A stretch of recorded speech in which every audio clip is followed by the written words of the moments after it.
ಸಾಹೇಬ್ರೆ ನಮಸ್ಕಾರ. ನಾವಿಲ್ಲೇ ನೋಡ್ತೀವಿ ಮಡ್ ರಸ್ತೆ ಸಾಹೇಬ್ರೆ.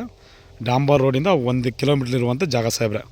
ನಾನು ಏನು ನೋಡ್ತೀನಿ ಸರ್, ಈ ರಸ್ತೆಯಿಂದ ನೋಡಿ ಸರ್, ಈ ಜಮೀನು ಒಳಗಡೆ ನಾನು ತೋರ್ತಾಯಿದ್ದೀನಿ ನೋಡಿ ಸರ್. ಏನು ಒಂದು ಇಲ್ಲಿ ಹಳ್ಳಿ ಕಾಣ್ತಿದೆ ಸಾಹೇಬ್ರೆ, ಅಂದರೆ ಹಳ್ಳ ಏನು ಕಾಣ್ತಿದೆ ಸರ್. ಈ ಹಳ್ಳದಿಂದ ಈ ರಸ್ತೆ ಹೊಂದಾಣಿಕೆ ಆದಂಥ ಜಾಗ ಸಾಹೇಬ್ರೆ. 3 ಎಕರೆ 13 ಕುಂಟೆ ಸಾಹೇಬ್ರೆ. ಏನು ನೀಲಗಿರಿ ಎಲ್ಲ ಕ್ಲೀನ್ ಮಾಡ್ತಿದ್ದಾರೆ ನೋಡಿ ಸಾಹೇಬ್ರೆ. ಏನು ಖಾಲಿ ಜಾಗ ಏನು ಕಾಣ್ತಿದೆ ಸಾಹೇಬ್ರೆ, ಇದು ಬಂದು 3 ಎಕರೆ 13 ಕುಂಟೆ ಇರುವಂಥದ್ದು ಸಾಹೇಬ್ರೆ. General property.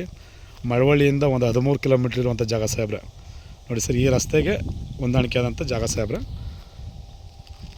ನೋಡಿ ಸರ್, ನಾನು ಏನು ತೋರ್ತೀನಿ ಇದೇ ಜಾಗ ಸರ್. ಕೆಂಪು ಮಣ್ಣು ನೋಡಿ ಸರ್. ಅಕ್ಕಪಕ್ಕೆಲ್ಲ ಜಮೀನು ತಗೊಂಡು ತೋಟ ಮಾಡ್ಕೊಂಡಿದ್ದಾರೆ ನೋಡಿ ಸರ್. ಟ್ರಾನ್ಸ್ಫಾರ್ಮ್ ಕೂಡ ರೆಡಿ ಇದೆ ಸಾಹೇಬ್ರೆ. ಇದರಲ್ಲಿ 2 ಬೋರ್ ಇದೆ ಸಾಹೇಬ್ರೆ.